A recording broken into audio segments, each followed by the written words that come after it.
Contoh, ketika Anda mengajukan permohonan KTA di salah satu bank KTA bisnis itu 300 juta misalnya, ketika disetujui, maka Anda akan hanya dipotong biaya provisi saja.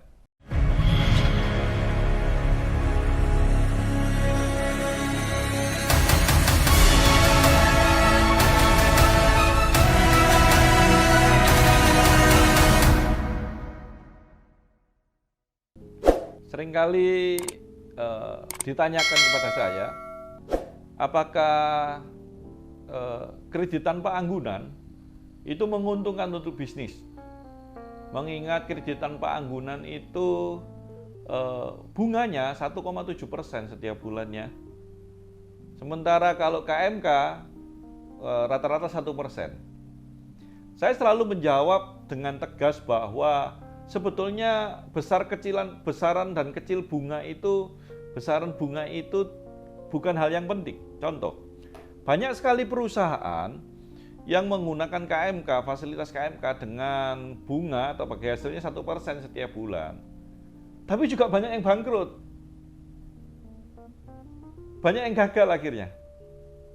Tapi saya mengenal beberapa orang ya, cukup banyak juga anggota di komunitas yang peserta-peserta seminar, juga yang akhirnya bisa bangkit malah grow up, hanya walaupun bunganya nggak kecil, 1,7%.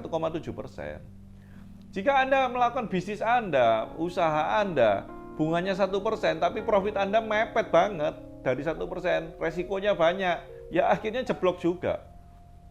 Tapi kalaupun hutangnya itu kreditnya itu bunganya 1,7%, tapi bisa menghasilkan lebih, ya tetap akan berjalan dengan baik.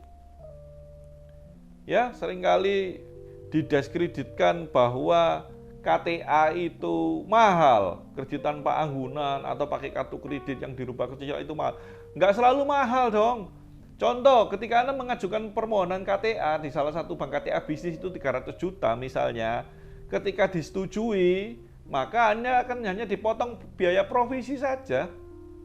Biaya provisi saja, biaya provisi itu kurang lebih 2%. Itu paling tinggi sudah. Jadi yang cair berapa? 98%. Tapi kalau KMK, kalau KMK belum akad kredit saja, aset kita misalnya nilainya 1 miliar misalnya, itu sudah dipotong dulu 30%.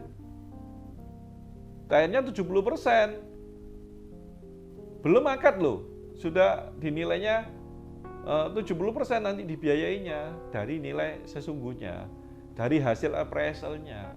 Belum biaya-biaya yang timbul cukup banyak itu. Banyak sekali, ada pajaknya, biaya notarisnya, administrasinya banknya, nanti apanya banyak sekali. Asuransinya, cukup banyak potongannya juga. Ya, nampaknya memang 1% setiap bulan bunganya, tapi sudah ada hak Anda yang dipotong 30%, jangan lupa. Jadi bijak-bijaklah menyesuaikan dengan kebutuhan Anda. Bijak-bijaklah Anda berbisnis supaya nggak konyol. Akhirnya apa? Kayak kerja rodi. Yang penting muter, ya muter terus akhirnya, muter dengan pusingnya. Ya, jadilah debitur cerdas. Salam LT bersama saya Master Andri Loh. Salam debitur cerdas.